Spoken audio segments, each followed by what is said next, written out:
अगर मैं आपसे कहूं कि कुंडली का 12वां भाव नुकसान का भाव नहीं है, तो क्या आप विश्वास करेंगे? नहीं ना। लेकिन सच्चाई यही है। समाज में काफी भ्रांतियां फैली हुई हैं कि 12वें भाव से नुकसान होता है। तो आज हम लोग ये क्लियर करेंगे कि कुंडली के हर भाव का 12वां भाव है, और जिस भाव का हम 12वां भाव देख रहे हैं, उस भाव से 12वें भाव को देखें तो उस भाव के पूर्ण होने, उस भाव के कंप्लीट होने, उस भाव के रिलीज होने, उस भाव के डिसॉल्व होने को देखा जाता है। तो हम हर भाव को देखेंगे और हर भाव के 12वें भाव को भी देखेंगे और समझेंगे कि क्या रिलेशन है। आज का वीडियो काफ़ी इम्पॉर्टेंट है, कंसेप्चुअल है। अंत तक रुकें, देखें, समझें कि हर भाव का एक 12वां भाव है और उसको समझना बहुत ज़रूरी है। तभी आपका प्रेडिक्शन, तभी कुंडली में आपका नॉलेज आपको आगे ले जाएगा। तो चलिए शुरू करते हैं। इस कुंडली में हम लोग 12 भावों को देख रहे हैं। This is first house, this is second house, third house, fourth house, fifth house, sixth house, seventh house, eighth house, ninth house, 10th house, 11th house, 12th house. तो जो 12th हाउस है, यहाँ के जो कारकत्व हैं वो कौन कौन है?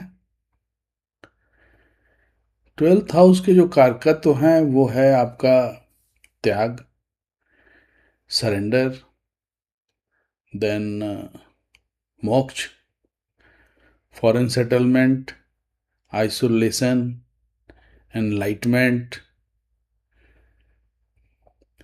completion of any work, completion of self। ठीक।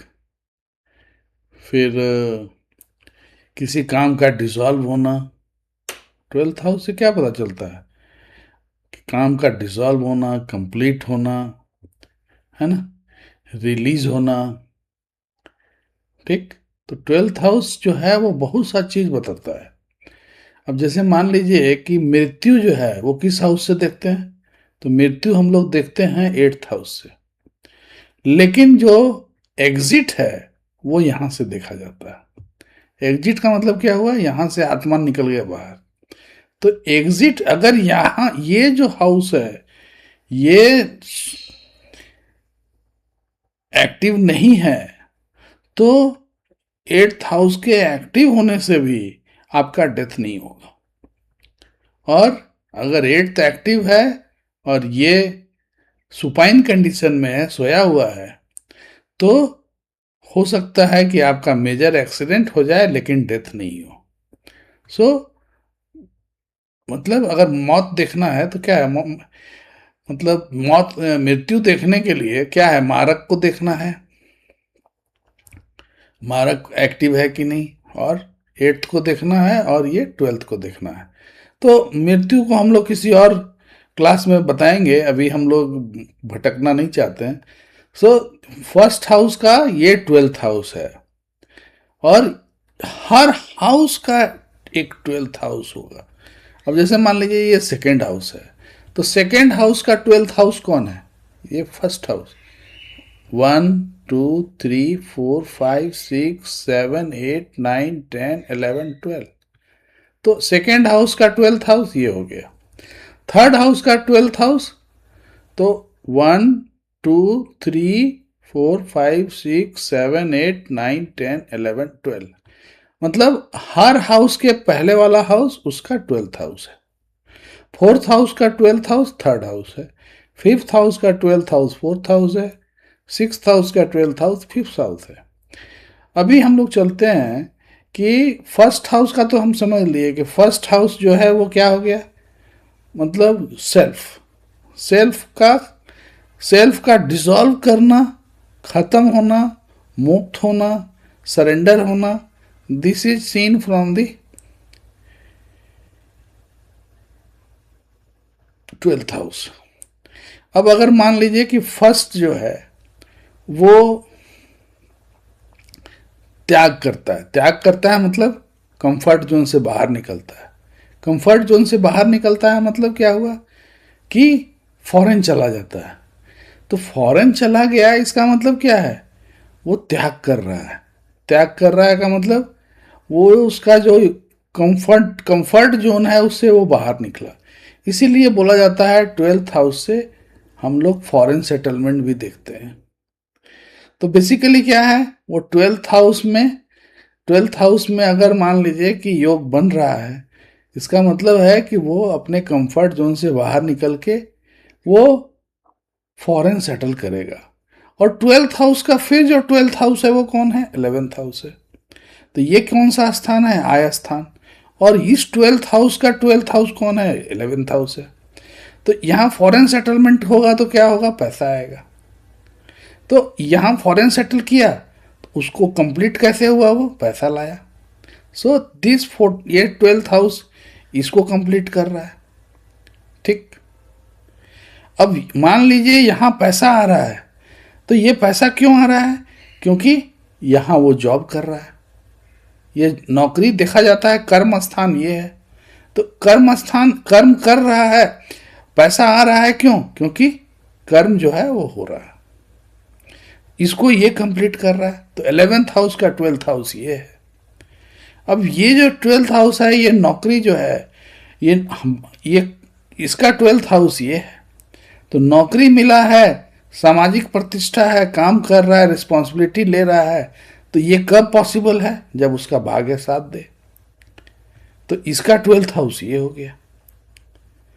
अब इसका जो 12th हाउस है वो ये होगा। तो ये कैसे निकलेगा, ये अगर भाग्य साथ दे रहा है तो आपका डर कम रहेगा, संघर्ष कम रहेगा, डर कम होगा, सडन लॉस का चांस कम है। भाग अगर खराब है तो सडन लॉस का चांस ज्यादा है। जस्ट आई एम गिविंग, मैं यही कोशिश कर रहा हूं कि आपको कनेक्शन हम दें कि कनेक्शन कैसे सेट हो रहा है हर हाउस के 12वें हाउस के साथ।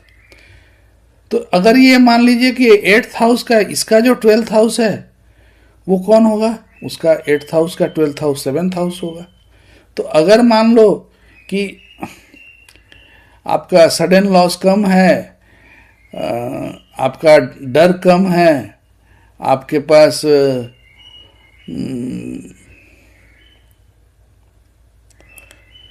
पैसा आ रहा है, इसका मतलब है कि आपका पार्टनर से अच्छा बन रहा है। आपका पार्टनर से अच्छा बन रहा है तो आपका बिजनेस अच्छा हो रहा है। बिजनेस अच्छा हो रहा है तो सडन पैसा भी आ रहा है। वाइफ के साथ अच्छा हो रहा है, अच्छा बन रहा है, तो आपका ससुराल से सडन पैसा आ रहा है। और अगर मान लीजिए कि इसका जो है स्वामी यहाँ आके बैठ गया, तो आपका समझ लीजिए कि वो पैसा आपका आके जमा हो गया आपके पास। ठीक। तो इस तरीके से हम लोग मतलब रिलेशन जो है 12th हाउस का इस्टेब्लिश करते हैं। अब इसका जो 12th हाउस है वो 6th हाउस है। अब ये रिलेशन हमारा कैसे इस्टेब्लिश होगा, ये 6th हाउस हो गया, 7th हाउस हो गया, ये पार्टनर का स्थान है। पार्टनर के साथ अच्छा रिलेशन है तो प्रयास, आप जो संघर्ष कर रहे हैं उसमें कमी आएगी। दुश्मन आपके कम रहेंगे क्योंकि आपके पास फ्रेंड हैं, आपके पास पार्टनर है, तो उनका इफेक्ट कम रहेगा आप पे। और अगर ये रिलेशन भी अगर ख़राब है तो आपके पास शत्रुओं का भरमार रहेगा। तो इस तरीके से ये रिलेशन एस्टेब्लिश हो रहा है। अब ये अगर 6th हाउस है और ये आपका 5th हाउस है, तो अगर मान लीजिए कि आपके पास बुद्धि बढ़िया है तो आप बुद्धि से जो है अपने शत्रुओं को कंट्रोल कर लेंगे। आपका संघर्ष कम रहेगा, आप जो है अच्छे से काम कर सकते हैं, है ना। अब आपके पास बुद्धि अच्छा है, सब कुछ ठीक है, तो आपके पास मेंटल पीस रहेगा। इस तरीके से यहाँ और यहाँ रिलेशन स्टैब्लिश हो रहा है। अब अगर आपके पास मेंटल शांति है, ये तभी होगा जब आपका प्रयास बढ़िया रहेगा। आप प्रयास करोगे, कम्युनिकेट करोगे, कम्युनिकेशन अच्छा रहेगा, तो आपका जो है आपके पास गाड़ी छकड़ा सब रहेगा। तो यहाँ से ये रिलेशन यहाँ कंप्लीट हो रहा है। ठीक, अब ये जो है प्रयास आप अच्छा करेंगे, मेहनत करेंगे और बल आपके पास काफ़ी है, बढ़िया है, आपके पास बल भी है, सब कुछ है, तो आपके पास पैसा आएगा। ठीक, तो इस तरीके से हर हाउस के साथ रिलेशन एस्टेब्लिश किया जाता है। तो आपने देखा कि हर हाउस का उसके 12th हाउस से कैसे रिलेशन एस्टेब्लिश हो रहा है। तो ये जो है, इसको कुछ लोग भावत भावम भी बोलते हैं, बट मैं इसको भावत भावम नहीं बोलता हूँ, मैं इसको बोलता हूँ 12th हाउस रिलेशन। तो ये काफ़ी गुड रिलेशन, मतलब गुड कंसेप्ट है। और जब आप कुंडली देखना स्टार्ट करेंगे तो आपको इसकी ज़रूरत पड़ेगी और आपको इस कंसेप्ट को यूज़ करके बहुत सा चीज़ समझ में आएगा कि क्या ये मजबूत है क्या। अच्छा, इसको देख लेते हैं, यहाँ से कुछ पता चल रहा है क्या। बिकॉज कुंडली में आप ये समझ लीजिए कि केवल एक ही चीज़ को पकड़ के, अब जैसे मान लीजिए आज जो हमने आपसे डिस्कस किया, क्या ये कंप्लीट कर रहा है सब कुछ? नहीं, ये कंप्लीट इसलिए नहीं कर रहा है बिकॉज अभी हमने राशि उसमें रखा ही नहीं है। अभी जस्ट हम ये बता रहे हैं कि किस ढंग से, मतलब भाव को 12वें भाव से कैसे देखते हैं, कैसे उसका रिलेशन डेवलप करते हैं। तो कंसेप्ट इसमें मतलब मल्टी डायमेंशनल कंसेप्ट है। और धीरे धीरे आप जब उस स्टेज पे आएंगे तो फिर आपको समझ में आने लगेगा कि कैसे हम प्रेडिक्शन करें। और अगर आप इस तरीके से प्रॉपर आप हर वीडियो को देखते रहेंगे तो ये 100% मानिए कि आपका कंसेप्ट जो है वो काफ़ी निखरेगा और आगे जाके आप इस कंडीशन में आ जाएंगे कि आप किसी भी कुंडली को देख के आप उसको समझ पाए। अभी जस्ट आप समझ लीजिए कि जो हमारे पास नॉलेज है उसका हम हार्डली 2 to 3% ही दिए हैं। अभी इसको और धीरे धीरे मेरे को आपको देते जाना है, सो दैट कि आप पूरा डेप्थ में जाएं और आप इस ज्ञान का आनंद लें। तो मैं हमेशा यही कहता हूं कि लोग वीडियो तो देख रहे हैं बट सब्सक्राइब नहीं करते हैं। तो आज के लिए बस इतना ही।